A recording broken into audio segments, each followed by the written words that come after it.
الobstruction risk, الريف والباركيرومارشال has a higher incidence of LVOT. However, Mikaido and the half-term truncal switch have the least LVOT obstruction لأنه ال LV بيبقى in alignment مع الأورطة against the rastelli or reef is angulated with the left ventricle. For the pulmonary valve replacement, we have the surgical, we have a dozen of tissue valves available on the market. Tissue valve, low risk of thromboembolism, natural performance, no lifelong anticoagulation, but with limited durability and high reoperation rate. Also, we have a lot of mechanical prostheses in the market. Durability is longer, the cost is effective, but lifelong anticoagulation, thromboembolic risk, and the noise of the click of the valve. Transcaster, whether surgical, this is our debate before.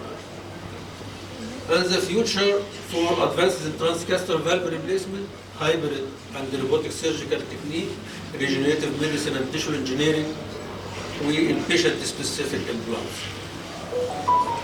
My take-home message is the optimal RV to pulmonary artery conduit does not yet exist, and for any type of them, to get some advantage, you will lose some.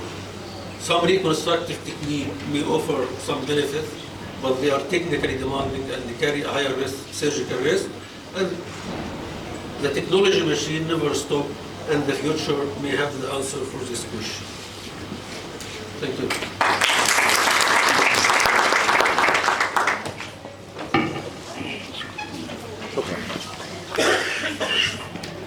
Thank you, Dr. Taji, for the nice presentation, and always challenge between providing the service between the intervention cardiologist and the surgeon. Thanks for addressing these issues, and we work together as a team. So pediatric intervention or congenital intervention, in addition to the surgeon, they are working together to support this service. Any question while we are waiting for the next speaker? So, discussion for the others, then we are technically we don't have time. We better have the question now. I have just a comment for the patients with Tetralogy or whatever. They have issue for replacement of pulmonary valve. Nowadays, they start doing pulmonary valve by using atrial appendage, and they create a valve during the any patient need valve, if it's Tetralogy or or any other type of surgery. Nowadays, they start doing creating valve by using atrial appendage. It's successful, and here in Libya, we did around 5 pieces, 4 or 5 pieces by the American team. It's very, very good result. And if you do echo after surgery, you can recognize that this is atrial appendage. It looks like really a valve. It's very, very good technique and to be done in young infant even. Talking in fellow in particular, الاتجاه في الفالو ريبير دلوقتي ناحيه الفالف سبيرنج والفانديبولار بريزنتيشن. بمعنى you try to spare this valve either by tracheotomy by any type of repair. وفي نفس الوقت don't resect too much from the right ventricle. Just split the muscle bundles that obstruct to preserve the function بتاع الهارت. The usage of right atrial appendage هو الرايت اتريال ابندج يتاخد تعمل كانها باي كاست، زي ما يتعمل ممكن يتعمل بالبريكارديوم، يتعمل باي كاسبت او تراي كاسبت ايفن. بس وفي الشورت تيرم ريزلتس از جود، لسه حد تركي اللي عامله من 5 سنين ولسه مفيش داتا عن اللونج تيرم فولو اب بتاع الرايت اتريال ابندج از باي كاسبت فالف البلمونري ابندج. دكتور حسن عنده رأي ثاني ولا؟ For the time's sake, we want to move to the next. Okay. Well, thank you very much, Dr. Al-Tafi. We can move to the next speaker.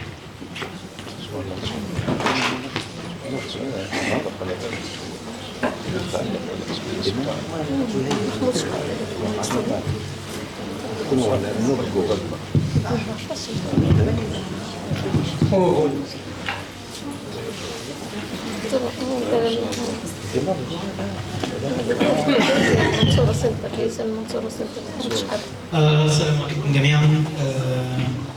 Again, thanks for the organizing committee for the kind invitation. I'm happy to be here with all these brilliant speakers and chairpersons. Thanks my colleagues, my professors for the attendance. Again, special thanks to Dr. Hanifa for making this main works. So we are going about the CASTER intervention, the CASTER rules, and the Tetralogy fellow, addressing the preoperative challenges, either preoperative and postoperative.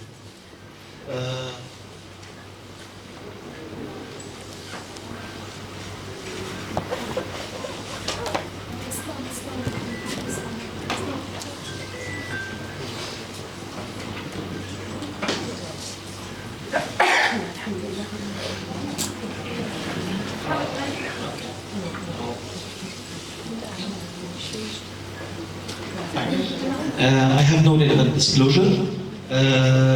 Again, we are not competing. The fellow repair is still a surgical technique. We are just filling the gaps. We are doing a complementary work to improve the outcome of the already repaired patients. I wouldn't repeat the introduction. Of the most common cyanotic congenital heart disease, it accounts for 10% of all congenital heart disease. Patients may present early with extreme cyanosis in case of very tight mandibular stenosis or severely hypoplastic PE branches. As we all know and need the worldwide interest in developing minimally invasive strategies to address the needs of patients, especially who require multiple surgeries. So what's the role of the catheter?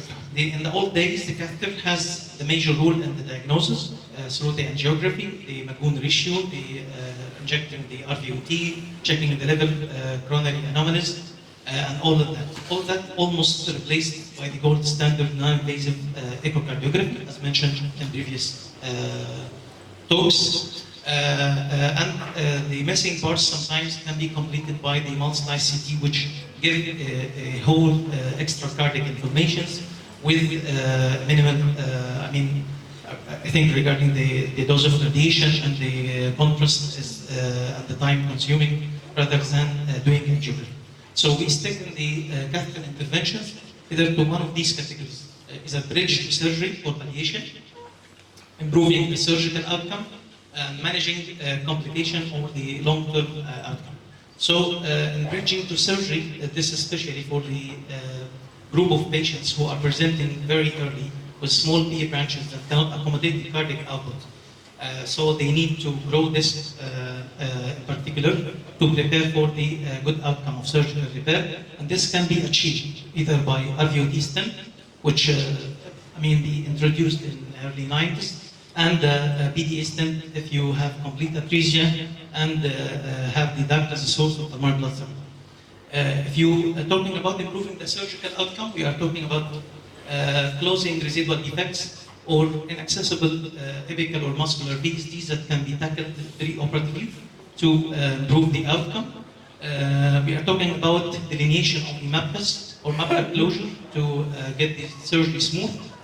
And when we talk about the complication, either early like branch stenosis, or we are trending now towards preservation of the pulmonary valve, so we're getting a group of patients with progressive valvular pulmonary stenosis post-repair, so they need balloon dilatation later, or patient having conduits with the branch stenosis because of sometimes the discrepancy between the size of the conduit and the branch arteries.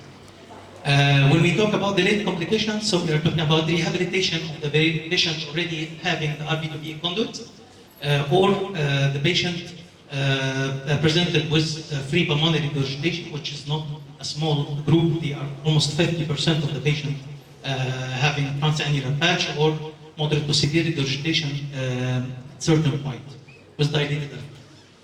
So I made the session almost case-based.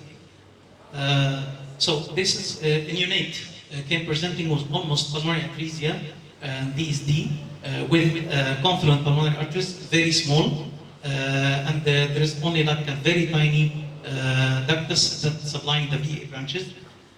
When we get the patient to the cath lab, and this first we do the CT to plan for the procedure. So we have on the right side images, if you can appreciate the diminutive, sorry. Can we make it work again?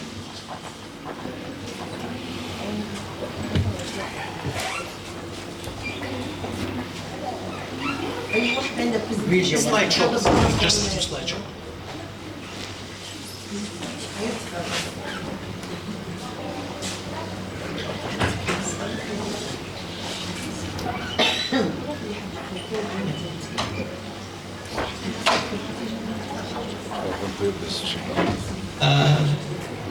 So we get the patient to the cath lab. Sorry. Then when we inject in the RVOT, we find very small forward flow. So there's well-formed pulmonary valve that's very hyplastic, diminutive, almost 3 millimeter. So we plan to do balloon dilatation of this valve first, and then consider stenting of the main pathway from the RVOT to the B branches. Then we plan for using the coronary stent 5 millimeter at first, and then we see the results on the right side. So it's working, but when we go to the lateral view, we found a small tongue of muscles obstructing below the stent. So we go further using a second overlapping stent and across the first stent and do stenting of the RVT properly. It ends with the good results, good circulation, and the patient, unlike the patient with BT shunts and PDA stents, the pathophysiology of having forward flow is much more better. So on this patient, getting a smooth course in the ICU and get outside easily. This is another patient with complex PDA, Tetralogy fellow, pulmonary atresia, almost that we call it later, before it's type 4 truncus. We have the two branches coming from a short PDA with a vertical morphology, giving this is right branch, left branch, and the patient, when we stop the prostaglandins, get a bluer. So we consider to stent these almost bilateral ducts. We go from femoral axis with 2 wires, one to the right artery, one to the left artery, and the body wire on the left side, and using 2 coronary stents. And finally, we achieve the bilateral stenting, and this is the final results. So we have a good flow to B branches with improving circulation. When we go to the second group with improving the surgical outcome, this patient presented with fellow and having multiple muscular typical VSDs. It's almost the epical part of the symptoms like the Suzy cheese symptom. So this patient inaccessible for the surgical repair initially because of these multiple VSDs. And for people who are doing echo, in these cases, because of the equalization of the pressure, we are lucky here to see the flow across these VSDs. But you need to look carefully with the 2D echo without color to check if there is any defects, because sometimes because of the equalization and the large perimembranous VSD, you cannot tackle these defects. So this will get the patient to the cath lab. We inject from the LV angiogram. We see the apical part of the septum having multiple defects, and we use a cribriform device with a small waist to cover all these things. So we get out of these DSDs and send the patient to surgery, and they will show you the echo post-operatively. This when we close the perimembranous part, and this is the device, so the patient went smooth and finished his operation. The second things that you can do pre-operatively is the patient with extensive MAPS. This patient with a good fellow anatomy, it has a smallish pulmonary valve, but confluent PAs. But in the CT, which I don't have the images now, have an extensive meshwork of collaterals. So surgeon refused to go for surgery directly because this patient wouldn't go out of bypass. because of all this leak through the lung.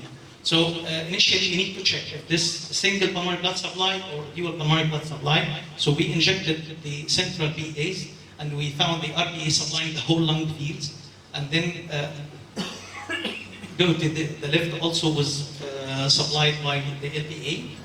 Then we, from the CT, we have the planning to avoid wasting time and the radiation exposure in the cath lab. We have know the MAPCAs, where they are going from, so we inject one of the right subclavian going to the right lung, and we close it with a collateral, with a coil.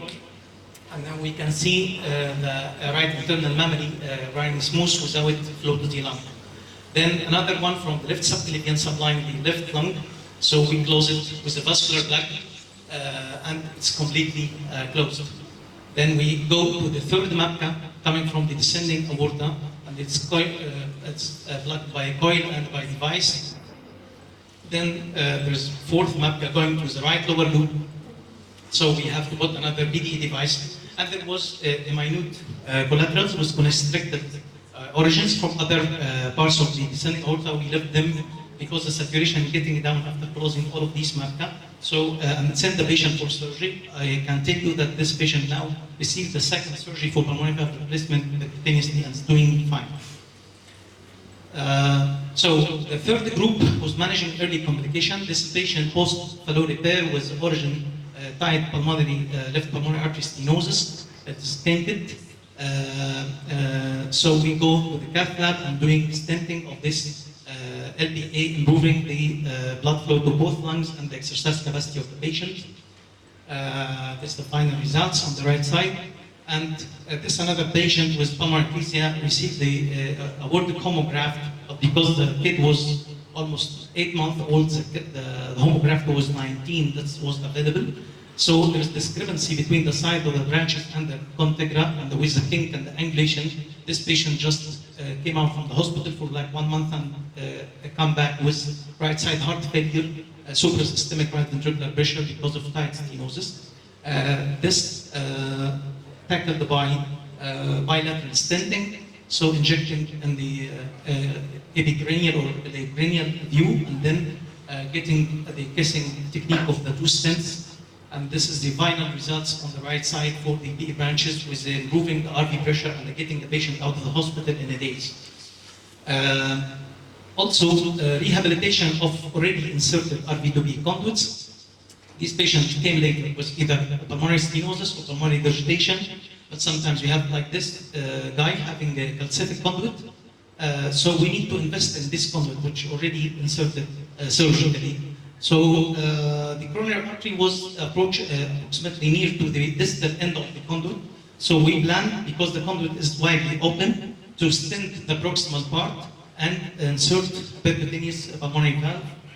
In this case, so we, as usual, we do coronary testing. Then we do balloon occlusion to check the size of the conduit, and then we stented with the CD stent. And then finally, we succeeded to implant my valve in this conduit. So we do rehabilitation of already inserted conduits. And this is the final results, no leakage. And the echo shows laminar flow across the valve without regurg. The gradient is 18, the patient is doing fine. This is another example of also complementing the work with surgery. This patient has a coronary crossing the RVUD, so it receives what's called double barrel technique. So they do resections in the RVUD and preserve the pulmonary valve, but with some commissurectomy, so this valve getting leaky over time, and inserted, I think it was 8 Sano shunt on the RV2B conduit. Over time, maybe 6 years post surgery or 7 years, this patient starts to have dilated RV because it has severe regurg from the both RV2B conduit and the native outflow. And this is a dynamic CT showing that this is a coronary crossing between the two pathways, the native pathway and the Sano shunt. And this patient already we started because the Sano shunt is small, so you cannot insert the valve inside. and close the native pathway. So we invested in the native pathway. So we do balloon test closure and see there is no coronary compression. It's tested in multiple views. Then we consider to pre-stent the native pathway to stabilize the implantation of the valve. And then we go with the melody valve dilated to 24 millimeter, and this is the final results. It has no leakage from the native pathway. But when we go to the lateral pathway, we found like a paravalvular leak from the already inserted conduit. So we close it with the vascular plug, and the final result was fantastic. The last case showing this patient managed with a 3DR, this is a transannular patient, or the valve, the annulus is preserved, but the valve is not functioning well. This is an adult. With the follow-up, he has cardiac MRI with preserved RV functions, and the diastolic volume index is 166. So with the symptoms and the exercise test, he is following the indication of the valve replacement from the European and American guidelines. So in this patient, because the native valves, it has the dilated RVUTs, this cannot be tackled with the balloon expandable valves, so we go inject in the lateral and the ileocranial and do balloon sizing, and we get the measurements. Then with availability of the self-expandable valves, we successfully put venous P valve size 32, I think. We check the flow to the post branches while deploying the valve in each step. Then when we release the valve, because after 50% of uncovering of this valve, you cannot retrieve this valve fully. So you need to be sure about the position. The deployment is easy, but you need to be meticulous. This is the final results. The patient having good flow to both the branches, no pulmonary regurg. So my take-home message: although the management of the fellow is surgical, but the catheter intervention has a major role, either in palliation strategy, improving the surgical outcome, and finally managing the complication and long-term outcomes as transcatheter pulmonary valve replacement. As we all know, no two cases of tetralogy fellow are the same, so good pre-planning is the key of success. It's not a one-man show, it's a team management, including the cardiology, surgery, the radiology team, ICU team, and the intervention is the rule. And thank you. Thank you for the nice presentation. Thank you very much. Any question? They allow us for some question, or we don't know the Nwara al-Kawalis. Any questions? Thank you so much.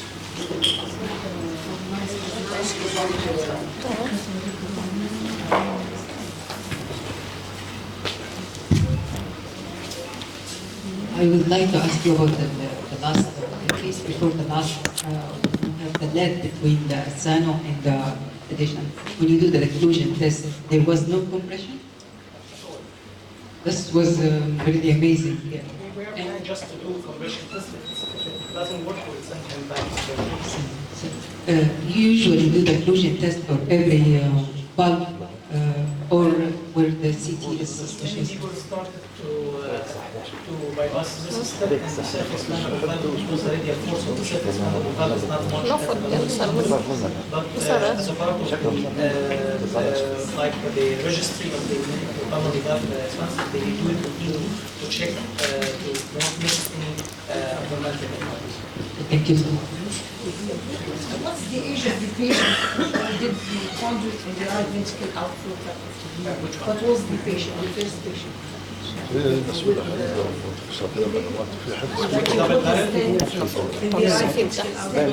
Yeah, this patient was, I think, 2 months, 3 years. Thank you so much. We'll have a break at 11 o'clock, so we have 10 minutes. I don't think we have another speaker. No more speakers? Okay, we still have a question for the floor. If anyone interested to ask any question for the last 3 speakers. We have first speaker, Dr. Abdul Musa, who presented few scenario cases and cardiology history in Libya. And the second speaker was Dr. Salima Abdul, Yes. talk about tetralogy. And the third speaker was Dr. Atafi, who addressed the tropical palate and the P2PA conduit. And the last speaker, Dr. Hatta, who introduced presented the intervention in pediatric cardiology, bridging toward the surgery. So it's open discussion for the audience. If they have any questions. They can be there, the speaker and who are just I just have a question for Dr. Mahmoud. There is any question? For cases with severe cough, the newborn, what's the surgical procedure if you could not stent them, or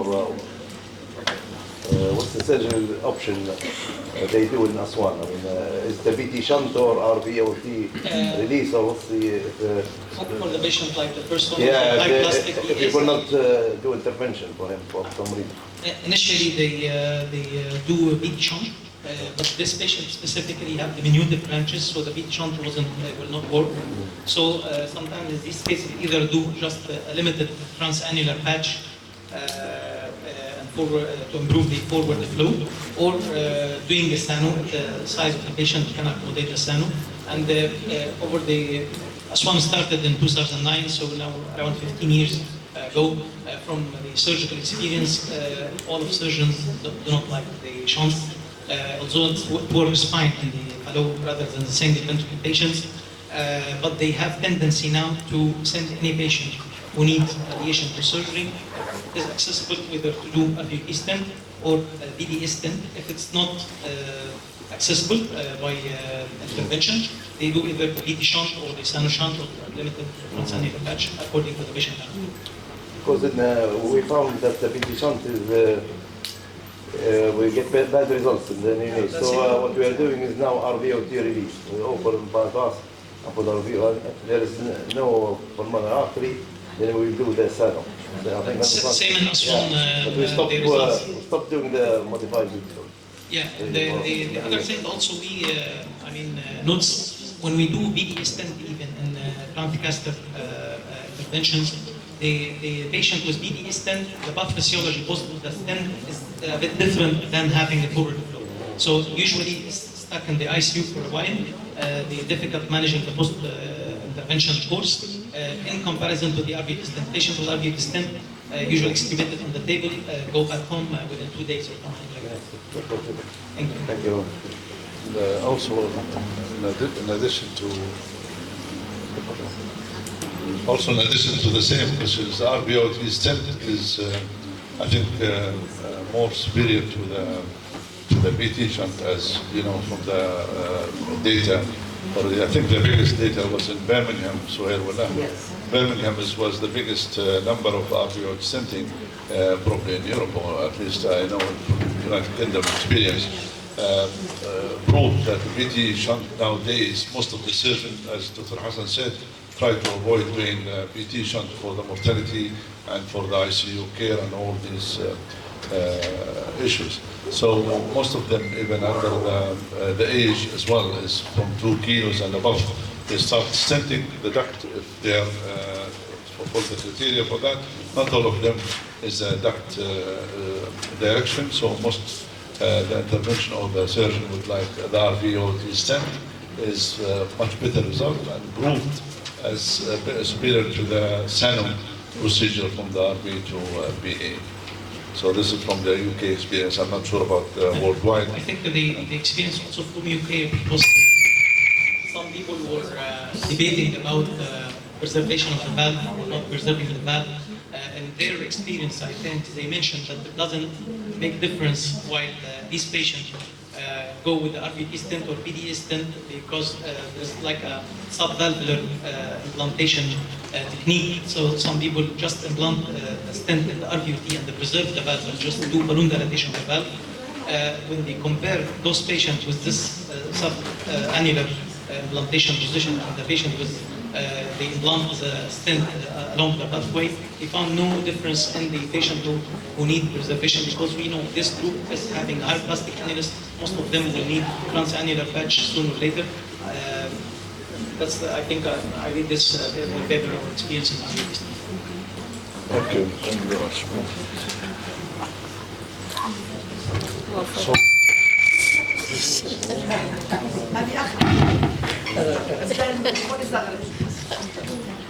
So before we end the session, the last question, Dr. Mohammed, do you have a question? خلص لي عيط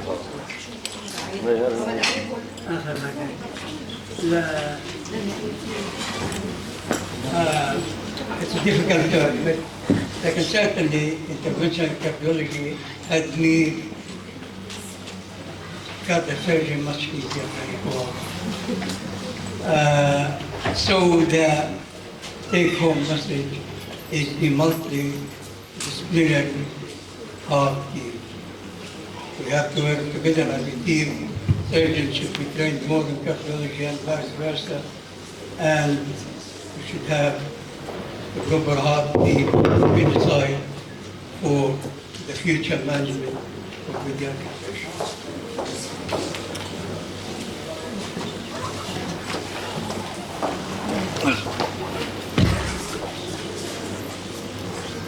I totally agree with Dr.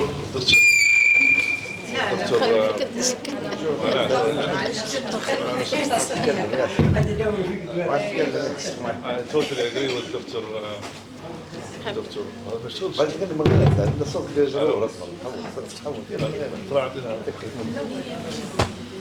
لا في نقطة مهمة. Thank you very much for the point اللي هو دكتور محمد multidisciplinary team MDT. Unfortunately, in our country, is not our standard of work, which is the cause of the disaster in our health service. Or I will say مش غير في القلب يعني في neurosurgery وفي all the other specialties. If we have the MDT, which is people who work abroad, they know what means MDT, multidisciplinary team. When you've got the surgeon, interventionist, intensive care, anesthetist, junior doctors, the most important point that we are missing is the teaching issues. Because the generation اللي هو نحن كلنا مرينا بالظروف هذه، قعدنا نجلسوا ونقدموا في الحالات كريجسترار وسينيور ريجسترار للميتنج هذا الام دي تي، سيرجن ولا انترفنشن ولا بيدياتريشن ولا بيدياتريك كونجنتال. السيشن هذا الان مفقود معناه انت فيه ميسنج اوف جنريشن ما يتعلموش. الام دي تي هذا مرحله مهمه جدا في التعليم الطبي بالنسبه للكارديولوجيست والكارديو سيرجن. غياب الام دي تي السيرجن ياخذ السي دي ويمشي به للثياتر والاوبريتنج على الكابج والا كونجنتال in his own mind without any discussion. هذا هو اللي let it down with our service. The same for the intervention. Intervention, he is doing what he like to do without backup surgeon or discuss with the surgeon what's the consequence of what he is doing. The lack of the MDT in all specialties in our medical field, it let us come to the stage that هو private sector. The danger of private sector هو اللي يهدم السيرفيس بعد ما تتحول الى كلها directed to the private. The private ما فيش teaching. The private الدكتور يقعد لين يتقاعد وما يخلقناش سيرجن جرته وراه. ليش؟ لأن هو he take the direction of private لأن هذا solution to the patient. He serve the patient, he provide the service لأن في short of the service لكن we miss الجنريشن اللي هم مش حيتعلموا طول عمرهم، اللي هم ما مشوش بالكاسكيد بتاع الباثوي بتاع التعليم الحقيقي اللي هو تعلمه العالم كله. العالم كله يجلس السيرجن every week مع الانترفنشن مع الكارديولوجيست مع كذا وديسكس ذا كيس، وفيه جيل بالكامل الجيل هذا بيتعلم. الان هذا مفقود، الحلقه هذه مفقوده وهذه مسن. وانت الموجه انت دكتور محمد رئيس مجلس التخصصات الطبيه، نحن ما عندناش بورد اوف بيدياتريك كارديولوجي، ما عندناش بورد اوف ادلت كارديولوجي، ما عندناش بورد اوف ادلت كاردياك سيرجري. That's why we come to that stage. لا مش هو مش في التوب جنريشن في النيو جنريشن. هي از نوت بيرسونال يعني احنا مش موضوع شخصي، احنا we work hard toward establishing Pediatric Cardiology Board in Libya a long time ago. We start even other cardiology board. ما عندناش Arab board موجود, لكن we didn't have a full structure program for training in our country. طبعا غياب الناس اللي هي well trained قاعدين برا وما روحوش للبلد لظروف، كل واحد ظروفه ما نحكمش عليه، لكن هذا حتى هو سبب انه هو يدير جاب بين الداخل وبين الناس اللي في الخارج. ممكن ما يلقوش حد يصبي معاهم يعطيهم يد العون باش يقدموا خدمه لبلدهم، لكن نحن في حاجه ان نحن نمس النقطه هذه. ومجلس التخصصات الليبي او اي حتى السعودي كونسل ولا الايجيبشن كونسل they do their own fellowship which I congratulate them. They do their own nation degree. ما فيش واحد ما يقدرش يبني بلده الا بشهادته هو، ما يعباش على الاف ار سي اس ولا الاف ار سي بي whatever international degree. Your own degree is the most important logbook for the surgeon, training program structure in your country. You're doing hundreds and thousands of cases every year. This is enough data to establish your training.